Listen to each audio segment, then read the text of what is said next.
ابو ہریرہ رضی اللہ تعالیٰ عنہ فرماتے ہیں بھوک زیادہ لگتی تھی نا جب مجھے، تو میں حضرت عمر سے، ابو بکر سے، عثمان، مولا علی سے کوئی مسئلہ پوچھ لیتا تھا، اور جب میں مسئلہ پوچھتا تھا تو وہ مجھے روٹی کھلا دیتے تھے۔ جب میں ان سے مسئلہ پوچھتا تو وہ مجھے، حضرت ابو ہریرہ فرماتے ہیں مجھے بھوک لگی، میں حضرت عمر کے پاس گیا، ان سے مسئلہ پوچھا۔ ان کا رواج تھا جب میں مسئلہ پوچھتا تو پہلے روٹی کھلاتے۔ ہمارے بزرگ یہ فرماتے ہیں کہ کھانے کھلا کے دین پڑھاؤ، صرف تمہارا کتب خانہ نہیں کھلا ہونا چاہیے، تمہارا دسترخوان بھی کھلا ہونا چاہیے۔ کسی نے نبی پاک صلی اللہ علیہ وسلم سے پوچھا تھا بہترین مسلمان کون ہے؟ حضور نے فرمایا جو سلام لینے میں پہل کرے اور روٹی زیادہ کھلائے، جو روٹی ہر وقت فکر کرے آ یار تو روٹی کھا لے، روٹی کھانے کی طرف توجہ دلائے۔ کھلانا سنت ہے، زیادہ کھانا اس میں بھی فرق رکھیں۔ تو نبی پاک صلی اللہ علیہ وسلم کے صحابی حضرت ابو ہریرہ رضی اللہ تعالیٰ عنہ فرماتے ہیں میں نے حضرت عمر سے مسئلہ پوچھا، میں نے کہا حضور مسئلہ بتائے، تو کہتے پہلے ان کی عادت تھی جب میں مسئلہ پوچھتا تو روٹی بھی کھلاتے، آج انہوں نے مسئلہ ہی بتایا ہے، روٹی کوئی نہیں کھلائی۔ تو مجھے کہنے لگے ابو ہریرہ تو سوچتا ہوگا روٹی نہیں اس نے پوچھی، تو نے کب سے کھانا نہیں کھایا؟ میں نے کہا آج صبح سے۔ تو جناب عمر کہنے لگے میں نے کل صبح سے نہیں کھایا۔ چل ابو بکر صدیق کے گھر مسئلہ پوچھتے، کہتے جناب صدیق اکبر کے دروازے پہ گئے، جا کر کے ان سے مسئلہ پوچھا۔ ان کی بھی عادت تھی جب کوئی مسئلہ پوچھنے جاتے تو دسترخوان بچھا لیتے، کہتے آؤ روٹی بھی کھلاتا ہوں مسئلے بھی بتاتا ہوں۔ کہتے ہیں گئے تو انہوں نے بھی مسئلہ بتایا، روٹی کوئی نہ پوچھی۔ تو کہنے لگے عمر ابو ہریرہ تم لوگوں نے کل پرسوں سے نہیں نہ کھایا ہوگا، اور ابو بکر کو 4 دن گزر گئے ہیں، تھوڑا سا دودھ ملا ہے یا کھجور ملی ہے، روٹی کوئی نہیں ملی، چلو در رسول پہ چلتے، آؤ حضور کی بارگاہ۔ کہتے ہیں نبی پاک کی بارگاہ میں آئے، حضور نے چہرے دیکھے، کریم سے مسئلہ نہیں پوچھنا پڑا، میرے مصطفیٰ کریم نے فرمایا بھوک لگی ہوئی ہے تم تینوں کو، 3-4 دن ہو گئے؟ اللہ کے رسول نے فرمایا مجھے پورا ہفتہ ہو گیا ہے۔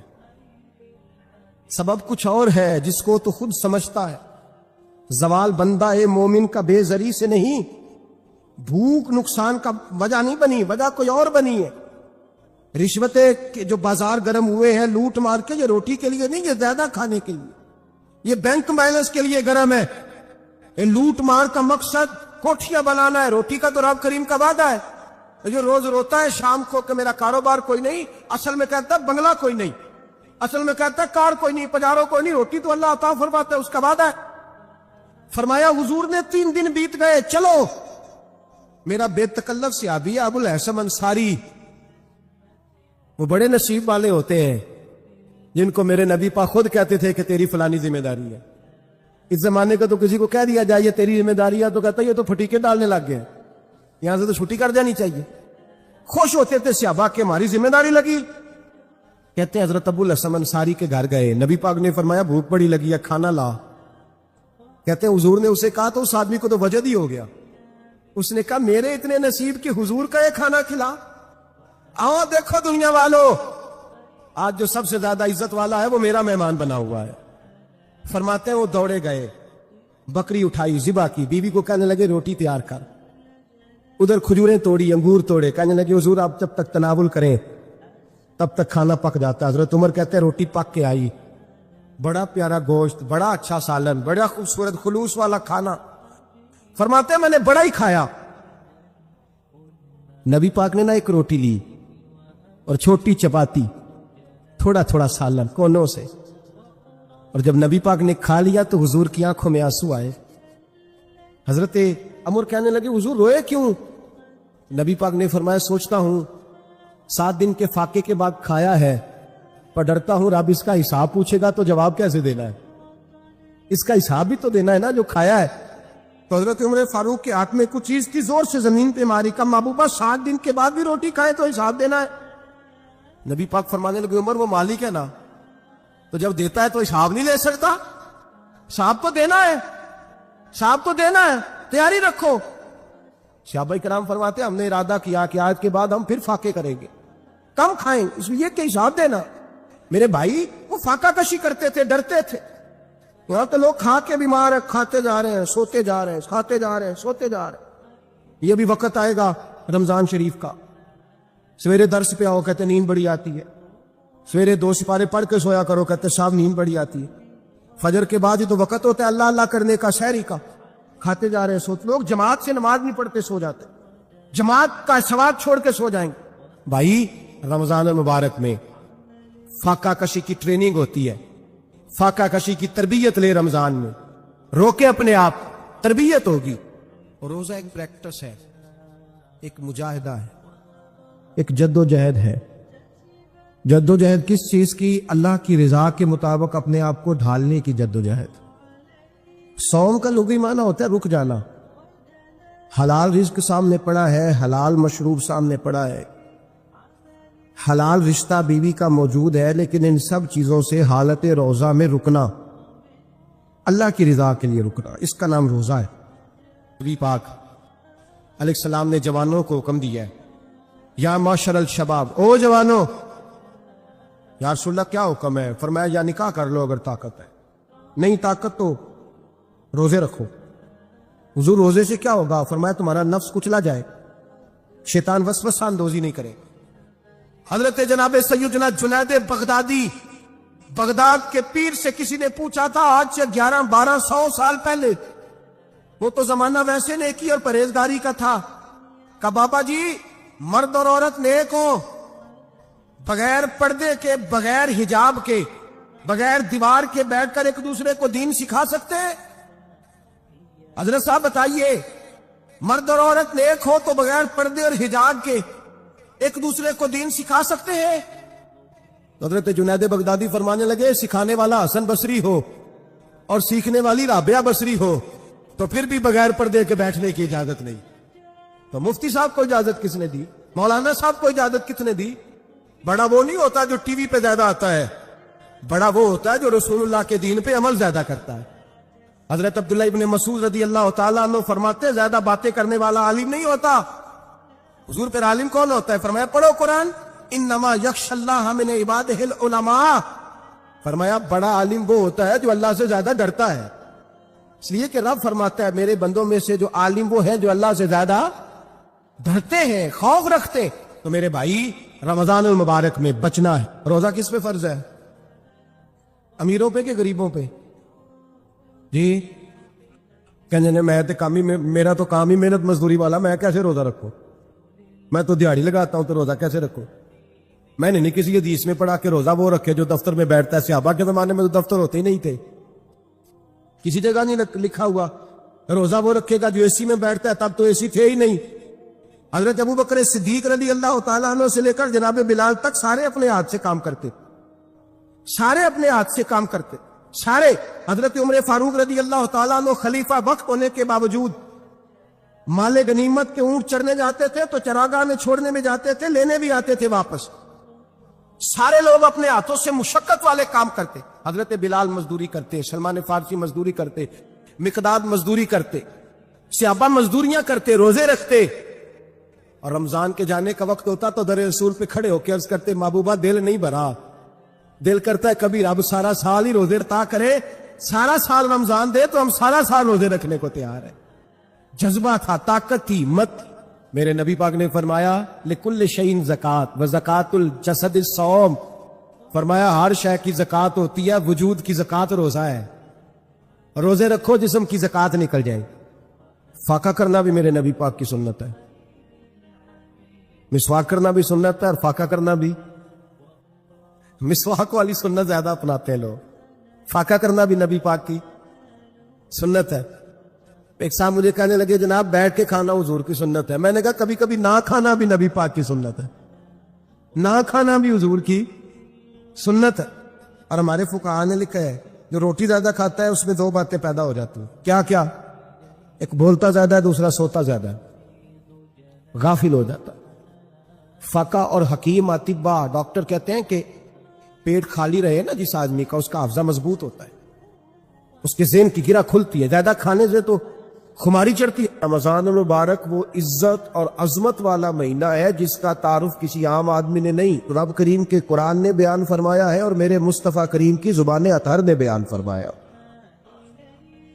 آنے سے پہلے بخاری مسلم میں حدیث ہے، حضرت سلمان فارسی رضی اللہ تعالیٰ عنہ کہتے ہیں رمضان شروع ہونے سے پہلے نبی پاک نے ہمیں مسجد میں بلایا اور خطبہ ارشاد فرمایا باقاعدہ، اور ارشاد فرمایا لوگوں تم پر ایک مہینہ آنے والا ہے جس میں اللہ اپنے بندوں پر خاص قسم کی رحمتوں کا نزول فرماتا ہے۔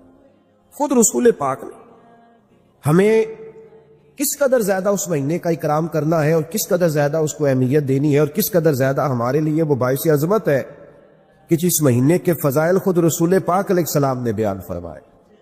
اور نبی پاک صلی اللہ علیہ وسلم نے فرمایا کہ اس مہینے میں تم نفل پڑھو گے تو اللہ فرض کے برابر ثواب عطا فرمائے گا، اور فرض کا ثواب اللہ 70 گنا عطا فرمائے۔ کتنا بولیے؟ تو صحابہ کا مزاج یہ تھا کہ جہاں انہیں پتہ چلتا تھا نا اس نیکی کا ثواب زیادہ ہے تو وہ بھاگ کر اس نیکی کی طرف توجہ کرتے تھے۔ آپ صحابہ کی سیرت کی کتابیں دیکھیے، حضرت انس بن مالک رضی اللہ تعالیٰ عنہ فرماتے ہیں جب نبی پاک علیہ السلام نے رمضان کی شان بیان کی تو صحابہ کا یہ مزاج بن گیا کہ وہ اپنے سارے کام رمضان سے پہلے سمیٹ لیتے تھے، رمضان شریف سے پہلے سارے کام سمیٹ لیتے، لینے دینے کے معاملات صاف کر لیتے، خریداری ہو جاتی، گھر کے اندر کوئی کام کرانا ہوتا تو وہ رمضان سے قبل کرا لیتے، یکم رمضان کو وہ مسجدوں میں ڈیرے لگا لیا کرتے، وہ کہتے تھے نیکیاں جمع کرنے کے یہاں نیکیاں۔ دیکھیں نا، سب سے مصروف ترین زندگی ہمارے نبی پاک صلی اللہ علیہ وسلم کی زندگی ہے۔ 23 سالوں میں نبی پاک علیہ السلام نے 2300 سالوں سے بھی زیادہ کام کیا، بڑا مصروف وقت تھا حضور کا، تین زندگی نبی پاک کی۔ اس کے باوجود اللہ کے رسول ہر سال 10 دن کا اعتکاف کرتے تھے، ہر سال۔ ایک سال جہاد پہ گئے تھے، اعتکاف نہیں ہو سکا، اگلے سال میرے نبی پاک نے 20 دنوں کا اعتکاف فرمایا۔ میرے نبی پاک صلی اللہ علیہ وسلم نے فرمایا 11 مہینے جنت سجائی جاتی ہے اور پھر رمضان میں اللہ اپنے بندوں کے لیے جنت کے دروازے کھول دیتا ہے۔ 1 گھنٹہ پہلے صفائی کرتے ہیں مہمان نے آنا ہوتا، 1 گھنٹہ، ورنہ بچے دوبارہ سے پھر چیزیں بکھیر دیں گے۔ گھنٹہ پہلے صفائی ہوتی ہے، لمبی نہیں، لیکن میرے نبی پاک نے فرمایا رمضان کے لیے رب کریم 11 مہینے جنت کو سجاتا ہے۔ چھوٹی بات ہے، روزے آ گئے، معمولی حیثیت ہے۔ ہم لوگ انہی معاملات میں، میں منع کرتا ہوں، ہمیشہ منع کرتا ہوں، آپ کو ہر سال منع کرتا ہوں، میں پابندی سے 1-2 اخبار ڈیلی دیکھتا ہوں، میرا ناشتہ نہیں ہوتا جب تک اخبار نہ ہو، چونکہ بزرگوں کا فتویٰ ہے جمعے کا خطبہ وہ دے جو عالمی حالات سے باخبر ہو۔ ہم کوئی رسمی تقریر نہیں کرتے کہ لوگوں کو کہیں کہ روزے آ گئے تو کون سا مہینہ چل رہا ہے تو مہینے کے حساب سے خطاب ہو۔ رسول اللہ صلی اللہ تعالی علیہ وسلم کی امت کے جو ذمہ دار اور پہرے دار ہوتے ہیں انہیں امت کی پہرے داری کرنی ہوتی ہے، اس لیے وہ یہ نہیں دیکھیں گے کہ کون سا موضوع چل رہا ہے اس پر میں نے 1 گھنٹہ گزارنا ہے، ترجیحات پر بات ہوگی۔ بات یہ عرض کر رہا تھا کہ میں رمضان شریف میں اخبار نہیں دیکھتا، میری اپیل ہے آپ سے کہ آپ رمضان شریف میں نا رمضان ٹرانسمیشن بھی نہ دیکھیں، ٹی وی پہ خبریں بھی نہ سنیں، سارا سال سنیے خبریں۔ ہماری خبریں سننے سے ملک میں کیا انقلاب آ گیا، یا وہ جو ہم نے چوک میں کھڑے ہو کے تجزیہ کیا تھا اس سے کتنے لوگ سنور گئے۔ چھوڑے، جتنا وقت ملے وہ آ کے مسجد میں بیٹھے، اللہ کے گھر میں وقت گزارے، ٹائم دے، عبادت آپ کو زندہ کرے گی، روحانیت پیدا کرے گی، توانائی آئے گی، خوبصورتی آئے گی آپ کے اندر، آپ زندہ رہیں گے۔ دنیا داری دلوں کو مردہ کرتی ہے، قرآن کی تلاوت، اللہ کا ذکر، مسجد کی حاضری روح اور دل کو زندہ کر دیا کرتا ہے۔ مسجد میں بیٹھے، حضرت عائشہ صدیقہ رضی اللہ تعالیٰ عنہ فرماتی ہے، تفسیر روح البیان میں موجود ہے، کہتی ہے ایک دن حضور اچانک میرے ساتھ آرام فرماتے بستر سے اٹھے نکل گئے۔ ہمیشہ نبی پاک علیہ السلام کا طریقہ مبارکہ تھا جب رات کو تہجد کے لیے اٹھتے تو کہتے ابو بکر کی بیٹی حق تیرا ہے، وقت تیرا ہے، پر اگر تو اجازت دے تو میں اپنے اللہ کو راضی کر لوں۔ آج حضور نے پوچھا ہی نہیں، بستر سے اٹھے چلے گئے۔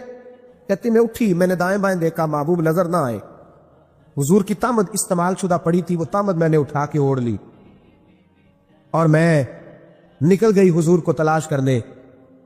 کہتی ہیں جب میں باہر گئی مسجد نبی شریف کے ساتھ جنت البقیع کی جانب، نبی پاک سجدے میں تھے، کہتی ہیں میں گئی، تھوڑی دیر کھڑی ہوئی، حضور نے آہٹ سنی تو پوچھا تو کون ہے؟ میں نے کہا میں عائشہ ہوں۔